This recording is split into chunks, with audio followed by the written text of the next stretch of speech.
Hi, this is Ben from Warcast Games. Michael from Ashford Gaming Club. And today we've got a special battle report for you. Would you like to... Right, basically it's going to be limited by technology, namely this is all filmed on his camera. As a result, we didn't really have the battery power to film the entire battle report, as you'll see in the video to follow. So we basically introduced our armies, did a summation at the end of each turn and come back. We'll be playing one-page rules, which Ben has played never before. Yeah, that's it. It's first game and 4,000 points? It was 3,000 points. 3,000 points, yes.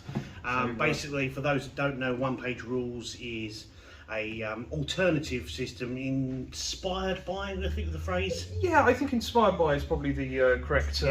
Inspired by Games Workshop's famous 40k and Age of Sigma games. But effectively we used our current 40k model range to represent the armies in one-page rules' Grim Dark Future. We thought it would be a good change from having about 4 different rule books just to find out what you wanted to do with your army. So instead you just had 2 pages. 2 pages, yes, that's it. And but yeah, so we're going to crack on with the game and get back to you with a... Yeah, hope you enjoy it, and we'll be back at the end for a bit of a summation. Thank you. Enjoy.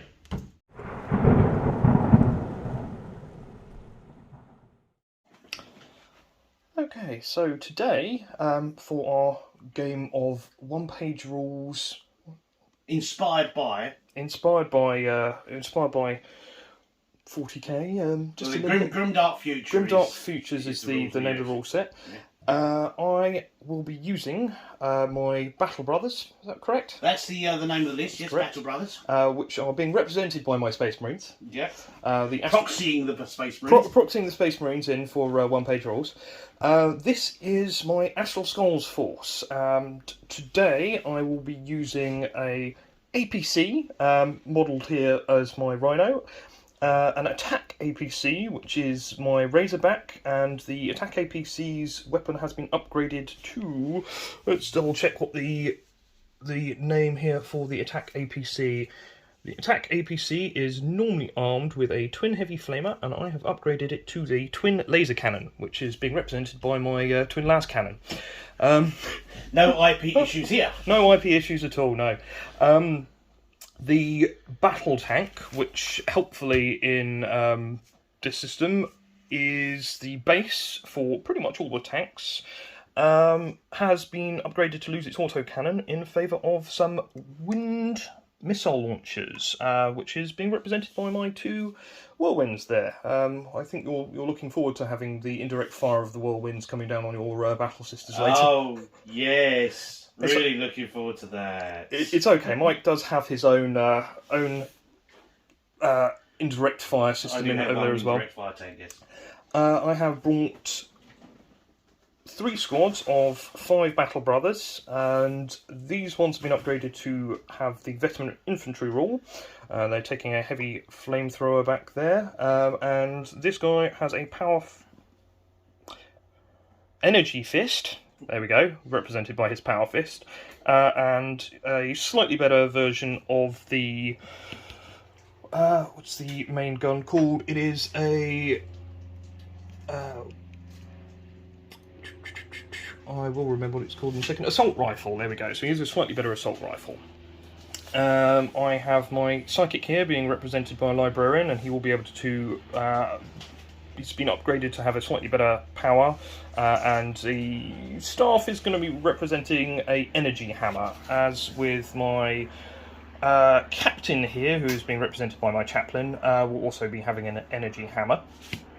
Oops, I forgot, quickly just covering these Battle Brother squads, so they are pretty much the same, except from one of the squads has taken a banner, and the other one has taken a medical training upgrade, represented by my Standard Bearer and my Apothecary.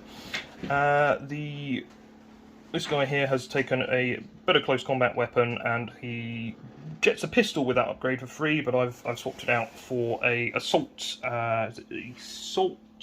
rifle. No, the assault rifle's the normal one. It is a storm rifle. There we go, represented nicely by a storm bolter.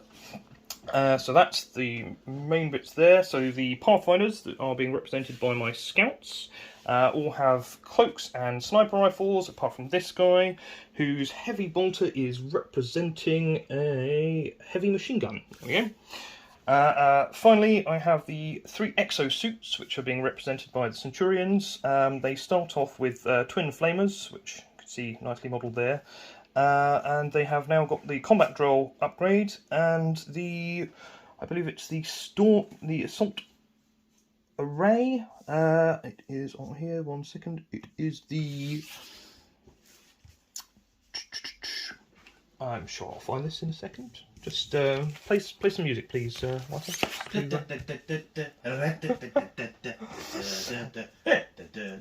Is the assault rifle array. So they are armed with assault rifle arrays, which give them lots of extra attacks. So that is my force for today, and over to Michael for his force.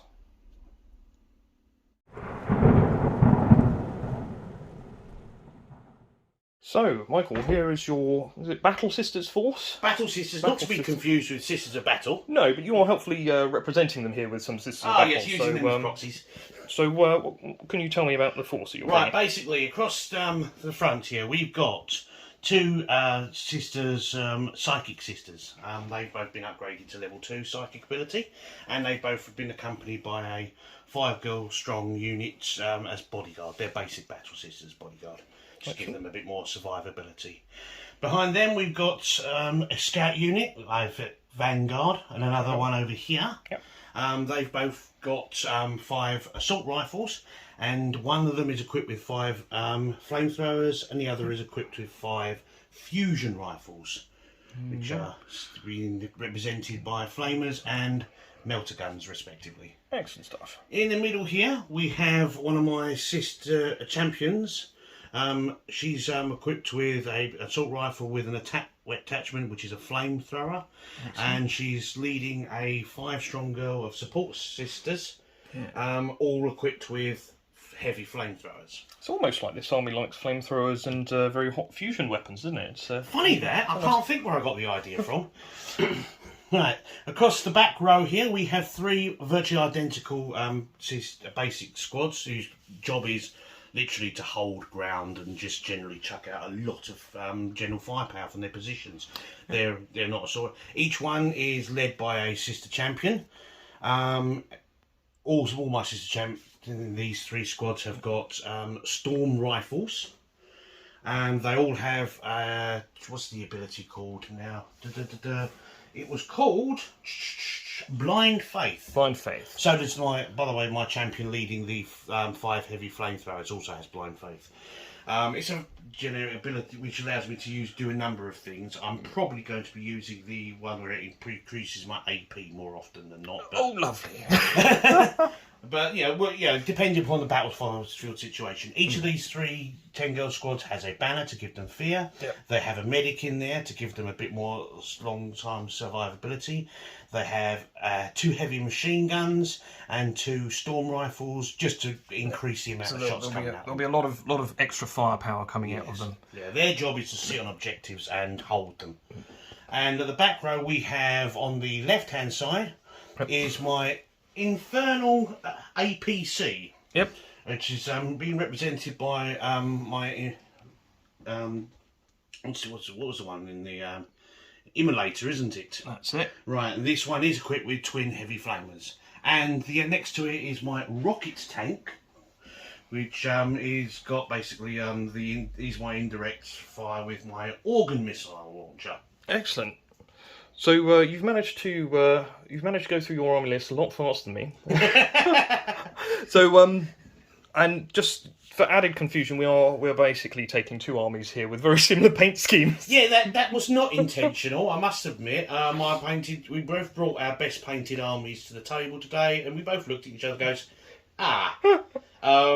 who's going to wear the away team kit? It's fine. So we'll set the table up and come back. Yeah, looks good.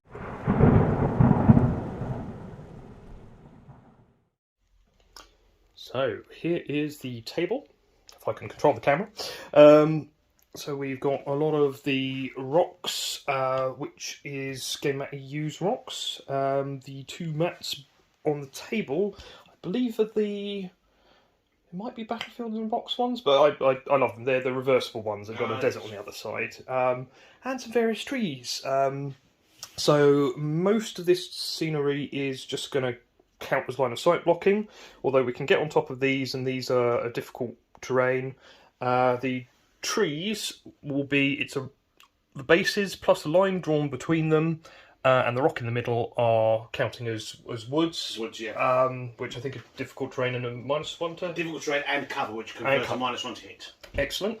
Yep. So that's the majority of it, and then these trees just dotted around just for aesthetics. So. The objectives, we have 5 of them. It's normally D3 plus 2. It's D3 plus 2, and we rolled out a full 3, so we've got full 5. Which is good, because we're playing on a slightly bigger table than you're meant to. We're playing on 8 foot by 6. Normally it's a 6 foot by 4 foot table, with 12-inch deployment zones, but we've got 24, just to keep the no man's land the same sort of size.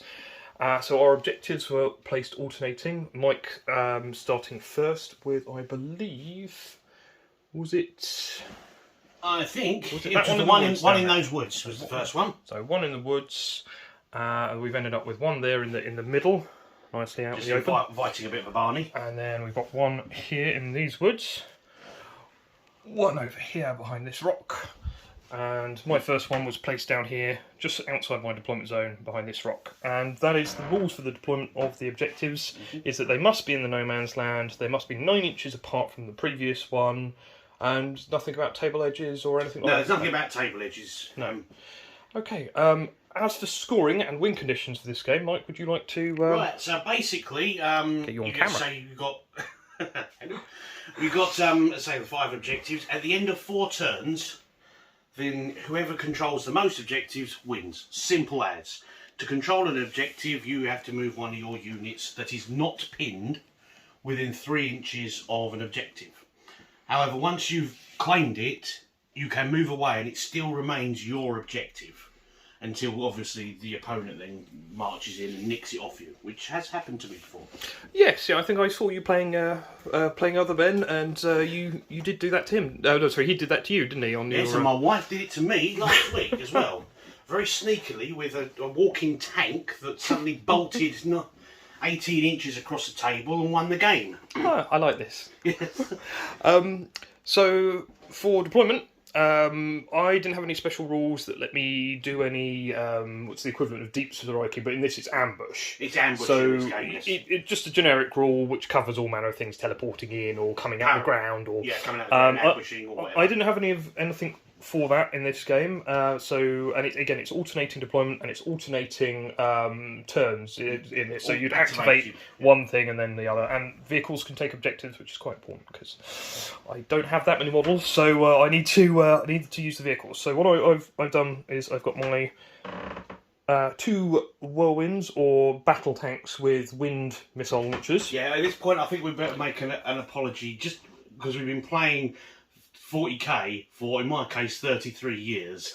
So I might accidentally slip into 40k speak. If I do, and I hope that doesn't cause any confusion. I think it'll be easier for people watching as well. So I think my exosuits for Centurions are here in the middle. They've got quite a bit of firepower, and this guy is counting it as a captain for this, which will help because they can move slightly faster when they charge, and they can shoot slightly further with his bonus that he gets from the rules.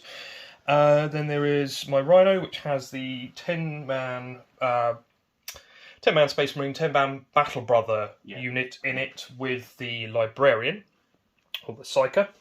My Pathfinders, or Scouts, are up here on this rock, getting a nice view of all those tasty medics on the far side of the board. The interesting point about them is, in these rules, you don't have the ability for them to infiltrate is an extra ability you pay for. Yes, yeah, and you chose to make them cheaper by not having that, and just having them as snipers. Yeah. And finally, we have the Razorback, or the Assault APC, which has my veterans on board. So they basically can hit slightly better in combat and in shooting.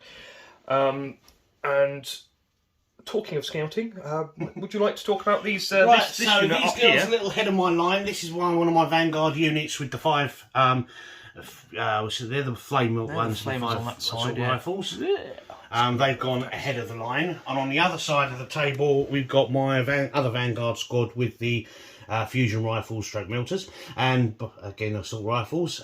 They're hoping to try and cause. Basically, both of these units are going to hopefully try and cause some mayhem before the main fighting starts. Okay. On this side, we've got obviously one of my battle sister units, which is obviously going straight for that objective. In support, I've got one of my psychic sisters with her bodyguard. Here we've got my Infernal APC that is holding my support sister squad with the 5 heavy flamers, and the champion leading them with her flamer and bolter attachment. And an interesting thing with this, because movements are all fixed, that could then move. Could that move up 18? It could move up to 18 if it runs. Move up to 18, and then could they get out? They could get out, yes. And though they could get out 6 inches, Yes. that's a 24-inch. It does seem- movement. That's not even the threat range of their heavy flamers. Now, it seems extreme, but when you consider you've only got 4 turns in which Yes. to win the game, you do need that ability. Okay, so we got again my another psychic sister with her bodyguard squad acting in support of this area. Yes. And another battle sister unit, which is obviously aiming straight for that objective. There it is. And these girls are, when these move forward to cause mayhem and destruction, Yep. they're going to take over. Yes. And that's their object. As I say, my battle sister squads were mainly designed to sit on objectives and hopefully win the game. And in fire support, I've got my rocket tank. Yep. Which again, like yours, Whirlwinds can fire indirectly. So we will come back after we've done turn 1, unless anything interesting happens, at which point we'll start recording that as well. Because it's alternative activations, it's not like we can come back to after movement. So we'll see where we get to. Okay. This is going to be the first time doing this, so Yeah. bear with us.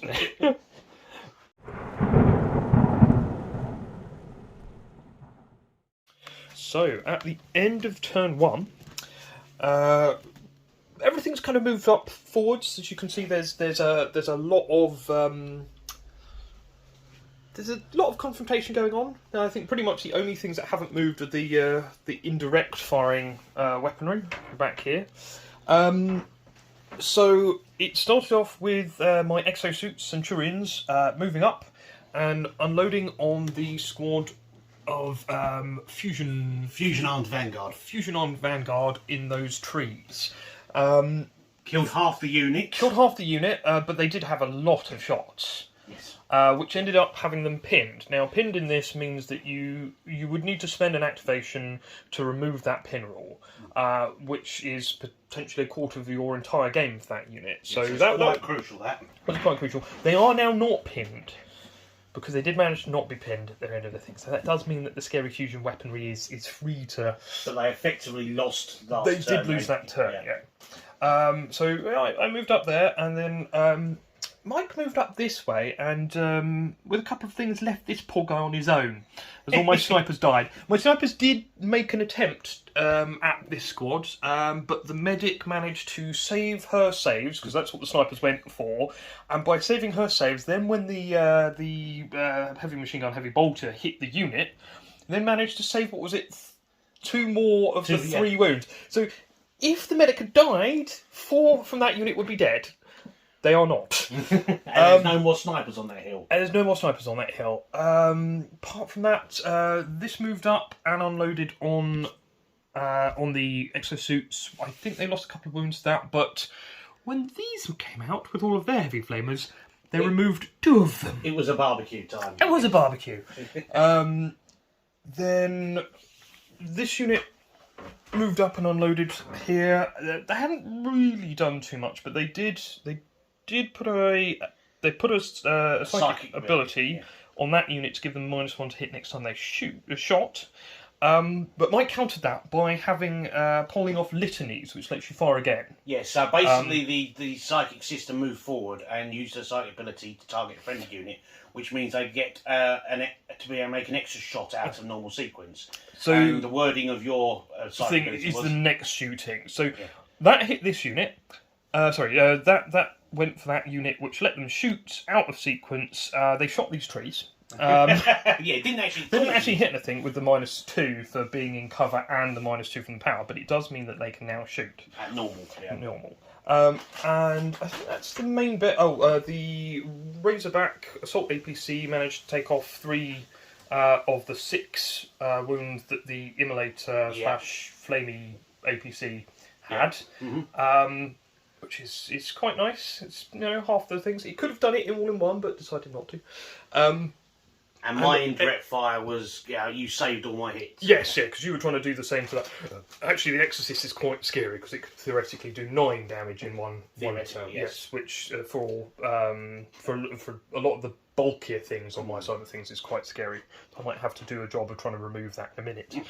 Apart from that, the Whirlwinds managed to. Oh, they wiped out the entire bodyguard of this. One shot wiped out her bodyguard completely. Yes. And she trying to do the Litany Power as well on that unit in the hope that they'd wipe out the last Centurion, but it didn't go off. It's quite a hard one to get off, that one. And then this one, I think, managed to kill 1 from that unit in the end, or did you save everything? What have you got there? 1, 2, 3, 4, 5... I think you killed 1. Yes. 1, okay. Yeah. So, a good 380 odd points out of my 3,000 points. Objective-wise, yes. 2 objectives have been claimed by the nuns. Yeah, so you need to be within 3 inches to claim them. Yes. So this is what the problem is for me down here, is that I'm just over 3 inches, and if I move it, it becomes -1 to shoot. So I'll make that choice at the very end. And then this one is too far away from my units there. Like, so that one you've claimed, and then I was just out here on this middle one.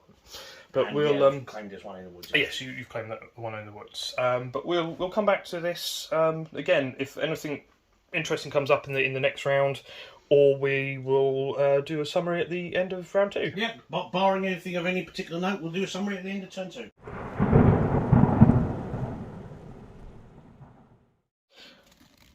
So, a little bit of a painful round for me. Just a little bit. You have celebrating yet, or? I'm reasonably happy at the moment, I must admit. Yes, I'm not wanting to sound smug, but go girl power. Yeah. So, my veterans, which were there. My remaining Pathfinder was there. He's gone. He did manage to strafe a couple of them before he died, which was quite nice. This has taken a hit from the Exorcist. Yes, it's now on 3 hull points left. It managed to do 3 back. But I had not realised it had 12 hull points. Yeah, so or toughness 12. Whereas this is only 6. So that 3 is half. That 3 is a quarter. So yeah, this is still going to go badly. This is still here with 3. Yeah. Next, the suits are gone. Yeah. This guy is here still with 1 wound remaining and pinned, with some heavy flamers around him. Your psychic sister is still fine. Yeah. In fact, she got the litanies off, which got them to fire a second time. Yeah. I didn't actually. Didn't do it did enough to cause them to and that pinned them. Don't think your fusion didn't do anything again, did they? No, again they were pinned, and all I could do really was activation to remove the pin. And both my my indirect fire ones whiffed this turn. Although this one has now got me this objective, so it is now 3 objectives that you've grabbed. It will be 3 objectives to my one, because you've managed to grab this one over here. Yes. So this side of the table over here, I think I can give up on this side. I did it to help you to be able to concentrate on a bit of area of the table. That's it. I was helping. But then this side of the table, there are 3 objectives, so it is possible to win it just on this side. It is possible, yes. But like I said, this unit is pinned and down to 5 models. Now this had at the beginning of the turn, because I activated them almost first, I think. Yes, last time, or first. They were quite a lot of fun, because they came forwards, and I did Lightning Fog, which does sort of 8 hits 8 times. Yes, and that decimated. Got rid of. Yeah, and killed her entire bodyguard unit. Yes, yeah, it did. It did. So yeah, and later fire then reduced her by 1 wound, so she's got 2 left. Yeah, so both my psychers now have lost their bodyguards. yes, yeah. So there's still some sort of hope. I mean, this managed to miss both shots against her as well, because I was hoping to just sort of do a final bit of damage over there with that, but it missed. So yeah, I mean, all the objectives are over this side, but it might. Well, there's enough objectives over this side to win, but I think it's going to be quite hard for me to do that. So. We'll come back in next turn and see how things are going. Yeah. You happy with that? Yes, yeah, I think that pretty much covers everything, yes. Yeah, okay. Right.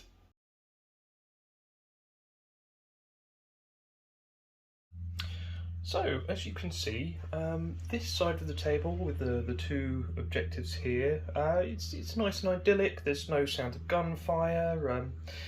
So I've vacated and left it to Mike.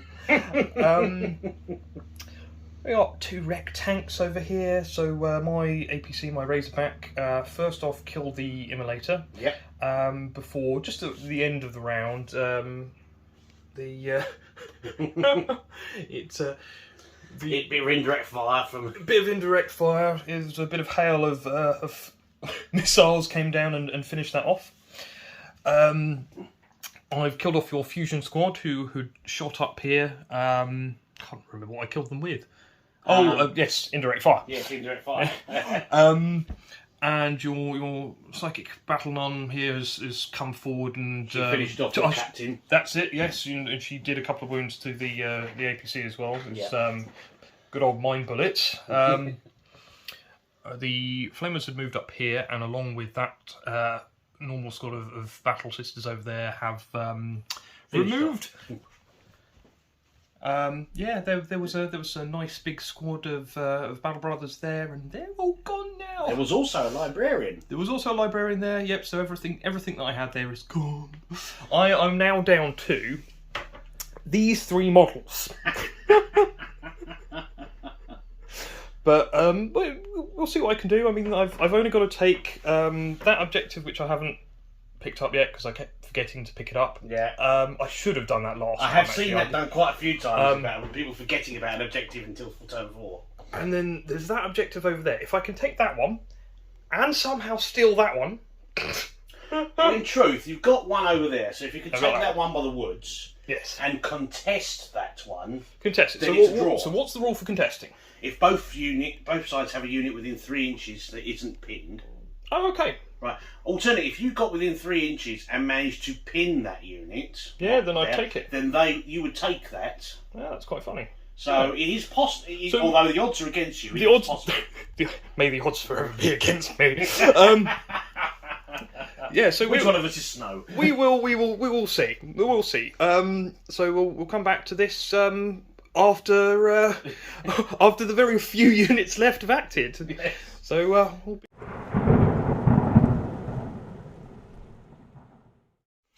So the Space Nuns have won the day. The toll on the Battle Brothers has been pretty horrific. We managed to have that objective back here.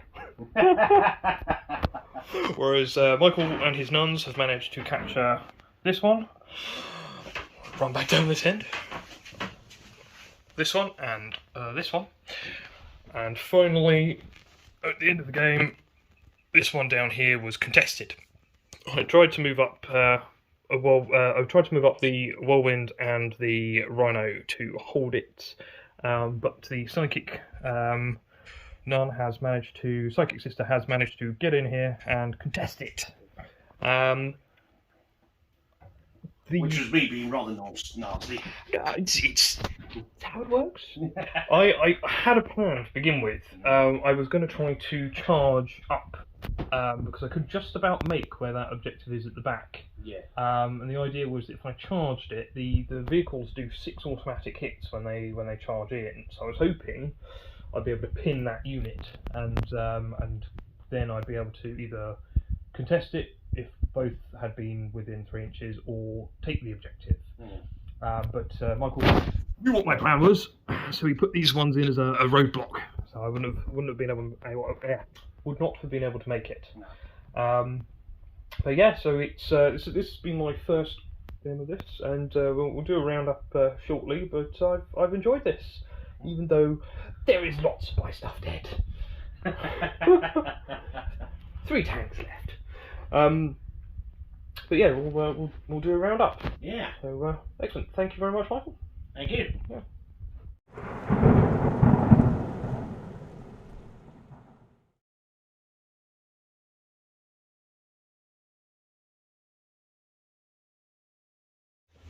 Hello again. Right, so that was my third game of Grim Dark Future by One Page Rules. Your first. My first, yes. How did you find it? Well, you know, I've never liked losing, but but no, it was it was a good game. I enjoyed the system. It's very fast. I mean, all in all, that took us probably just over about 3 hours. 3 hours for a 3,000 point game, yeah. Large game, chatting. We had lunch in the middle. Oh yeah, we stopped for lunch. Yeah. Yeah, so- You did promise me a kebab, which didn't materialise in the end, but yeah, we had something in the end. Never promise someone a kebab and then don't follow through. Okay. Shop was closed. But yeah, so you found it good. Yes. Yeah, so, yeah. as in my third game, as I pointed out, a couple of things I've noticed. One, that's my second game now in a row where no hand-to-hand combat has taken place at all. I was trying to get the exosuits to you. I was trying to get the Centurions up the table. Until I toasted them. You did toast them. I think I quite enjoy how simplified the psychic phase is, or the psychic aspect to it. I don't like your sister's listenings. Not as powerful as 40k's version of the No, the prayer rule, I'll be honest with you. Definitely not, but that it's the shooting again power. The potential to do it, yes. That's interesting. Yes. But I definitely think that you was getting back to the hand-to-hand combat, because you're unlike other games, like for example 40k, where you can do a bit of shooting and still charge. Yes. You can't do that in One Page Rules. Yes, Which means you either shoot or you close combat, and when you've only got 4 turns, you don't want to waste 4 turns in pistol fire or hacking with some knives. I think really close combat is far more important to just purely seizing objectives. Yes, yeah, because that was because my last moment there was to try to take your objective. I was going to slam my Rhino, it was the Rhino, your equivalent my of the Rhino, APC into your force there, with the vain hope that 6 attacks it gets, flat 6. I mean, there's no rolling for the number of attacks. No, you would automatically inflicted 6 hits straight away, yeah. That would help me, and then it would contest the objective. Yes, because in hand-to-hand combat, you don't have to wipe the enemy out or even bring them to under 50%.